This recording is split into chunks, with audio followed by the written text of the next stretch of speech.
Hi, I'm Elaine Harding. Welcome to my blog at stampwithelaine.com. I'm revisiting this fun fold technique. It's called a pop and twist card. So if I undo the ribbon down the bottom and open it up, you've got a panel here and it twists as it closes. And that's called the pop and twist card. I'm using the Playful Pets suite products. You'll find this on page 40 to 42 in the new 2020 to 2021 annual catalogue. The stamp set, Pampered Pets, is bundled with the Pets dies. There are 2 dog images, which will cut out these stamped images here, and also the 2 cats and paw prints. These are the papers that go with the suite. There are lots of different breeds of dogs, and it's just striped on the back. These are the largest ones. Doggy bowl, bones, and on that side it's just dog words like wag, play, love, bark, woof, dig, and so on. Then we come to the cats, so different breeds of cats, and on the back it's just little feathered markings. That's the other one. There's a fish and hearts, and then fish and wool. This die will cut out this doggy image from the DSP. For the cat one, this die will cut out this cat here. The other items in the suite are the ribbon combo pack, red stitched grosgrain ribbon, which is 1/8 of an inch, and the black and white baker's twine, and there's 10 yards of that, which is 9.1 meters. The ribbon, there's 5 yards, 4.6 meters. Also in the suite are these Playful Pets trinkets, bones, and a heart in brushed silver, and there are 20 pieces in the pack, 10 of each. The other items we need is the woodland embossing folder and the lovely label Pick-a-Punch, real red and early espresso ink. Need a strip of whisper white, 1/2 inch by whatever length, and 1 inch in real red for the labels. I've fussy cut loads of little dogs from the designer series paper, and that's the reason why I haven't chopped the piece up into 6 by 6 pieces, because of being able to cut out the individual breeds of dogs. So we'll need at least one of this, one of that, and you see these dogs here, I didn't waste it, because if it wasn't whole I still used it to put on the card. Card base is 11 inches by 4 inches. In metric, that's 28 centimeters by 10.2 centimeters. With the long side on top, you score at 5.5, that's 14 centimeters, and fold it in half. You need an early espresso layer for the front of the card, and this measures 5.25 by 3.75 inches. That's 13.3 by 9.5 centimeters. Need a whispered white layer for embossing with to go on top, and this matte layer, layer 2, is 5 inches by 3.5 inches. In metric, that's 12.7 by 8.9 centimeters. You need a piece for the center panel, which is this section here, and this measures 10 inches by 3.5 inches. So bring in your scoreboard, and you want to score with the long side on top at 2.5 inches, 5 inches, 7.5 inches. Now we want to reinforce the lines on the center panel, so I'm going to fold that in the middle first, then fold this back and fold that back. For the center panel, which is this panel here, you need 4 pieces of early espresso, and these measure 3 1/4 by 2 1/4 inches. In metric, that's 8.2 by 5.7 centimeters. So those go in there like that. And then you need 4 Whisper White layers, which is 3 inches by 2 inches, and that's 7.6 centimeters by 5 centimeters. And those go on like that. The smallest piece, which is 8 inches by 3.5 inches, this will be your pop-up twist and turn mechanism. So basically it will look like that, and this measures 8 inches by 3.5 inches. In metric, that's 20.3 by 8.9 centimeters. And you want to make a mark at the 2 1/4 inch mark. Okay, then from the 2 1/4 inch mark, run your stylus down and make a mark at the bottom as well. Then at the 5 3/4 inches, you make a mark. 5 3/4, run your stylus down and make a mark at the bottom as well. Turn your cardstock round, and at the short side on top you score at 1 3/4 inches. Okay, so now you want to score diagonally from the 2 1/4 inch mark at the top down to the 5 3/4 inch mark on the bottom right. So put that in your groove. Now on my scoreboard I've made a mark at the 6 inch mark right across down to the bottom, and I've marked that in a white chalk marker so it would be easy to see. Now you need to be fairly accurate. Okay, and then you turn it round, and the 5 3/4 inch mark on the right, and you want to score down to the 2 1/4 inch bottom left corner. Okay, grab the bone folder, reinforce the crease, and make sure it's accurate. So then you want to fold diagonally on that, and diagonally on this side. So the cross section will be your mountain fold, the horizontal line will be your valley fold. So pop that up, and then just squeeze, and you get that effect. So it looks like a circus tent or an arrow. I've drawn a line on my grid paper which is the same width as the cardstock, so that's 4 inches across. Make sure that that's in the middle. So where this is, that will be in the middle, and you just want this a tad shy of the score line at the top. Your Tombow glue, and put Tombow on there. Bring that down and glue it, and you just want to keep your hand on there until it actually bonds. Flip it over again, have it on the middle section,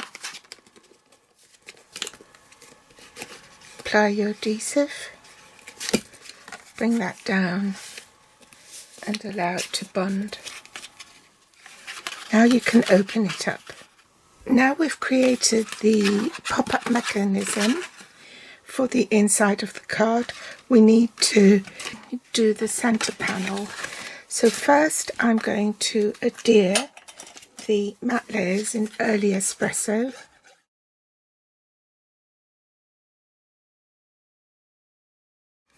Now I've chosen the dogs I want for my card. I'm going to glue this onto some white cardstock. The designer series paper isn't very sturdy, so I'm going to glue that onto this and then cut round it.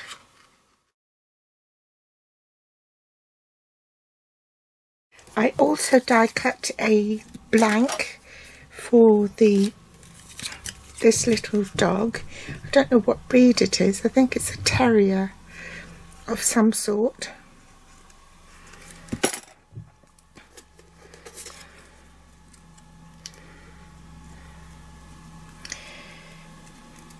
Emboss this.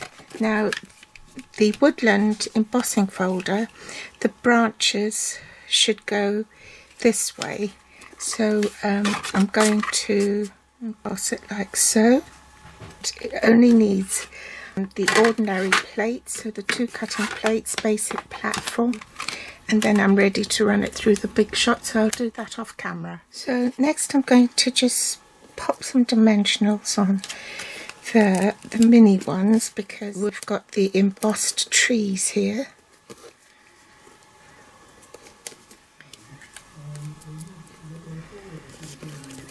You need a fairly long strip to hold on to when you're punching. It's best to punch the end first. Oops, it's the wrong one. I wanted the scalloped one. Make sure that's in the middle.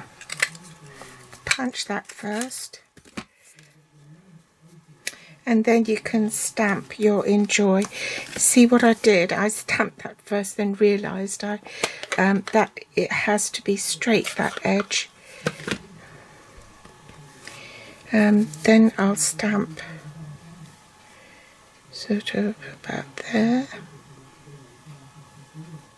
because I want to leave a bit there for the bow and also to punch out a hole. So take my 3/4 of an inch label and then punch that out. Now you probably don't have this anymore because Stampin' Up doesn't do it anymore, it's retired, but I've still hung on to mine. You need to punch a hole for the bone. So I've taken the baker's twine off. If you haven't got a small hole punch, then use the tip of your pick a tool and do it that way. I've already threaded the baker's twine through that. I took out the black part of it because I didn't want it showing.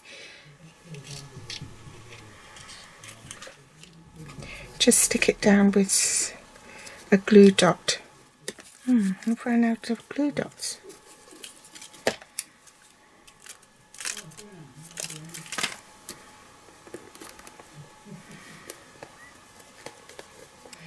Whenever you're doing this sort of thing on camera, it always takes twice as long. Okay, I've got it's secured that with glue dots, so it won't come off. Then I'm going to put some dimensionals on the back. I'll just snip that off.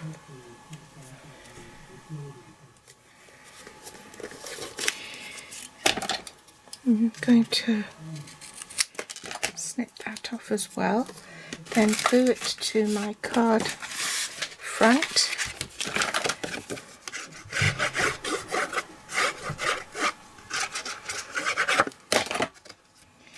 I'm absolutely sweltering in here.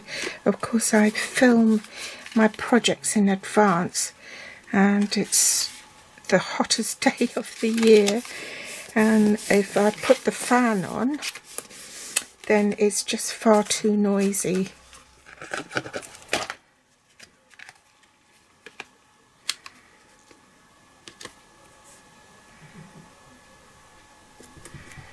Right, then I can glue the label on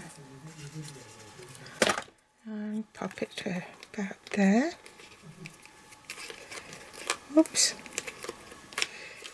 Stick this bow on top.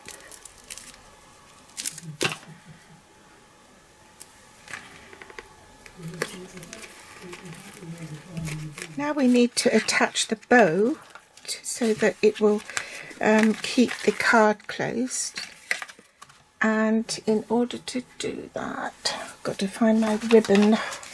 Now I've got 2 lengths of ribbon. This is roughly about 12 inches, which is 30.5 centimeters, and I've put a double-sided tape on in the middle so that it will secure it and stop it from unraveling. And you need to put the ribbon down before you put your designer series paper on. To save time, I've already put double-sided tape on the back of my designer series paper. Now there's definitely a right way and wrong way with this paper, so you need to adhere it so that they're both facing the right way, top and bottom. Okay, you want to leave an even border on all three sides. I'm just going to unpick some of this double-sided tape backing paper so that it's easier to access. Now I'll do this one first. So I want to get it in the right position, and I want an even border around these three sides.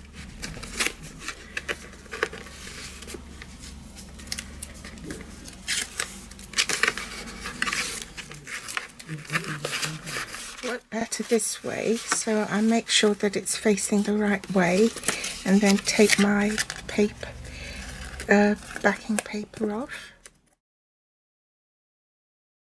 Set that aside and then do this one. I need to glue my dogs to it. One is for stamping and the other three is for gluing. So first I'm going to adhere the little fox terrier.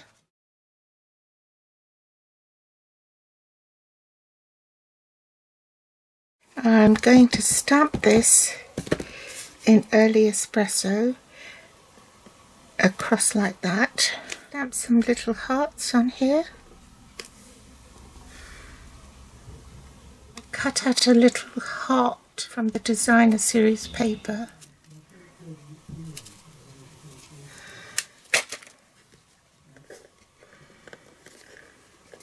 Get the die and die cut that, and then apply glue to the back. I think that's too much glue on there, so I think I might steal some from here for the little sausage dog.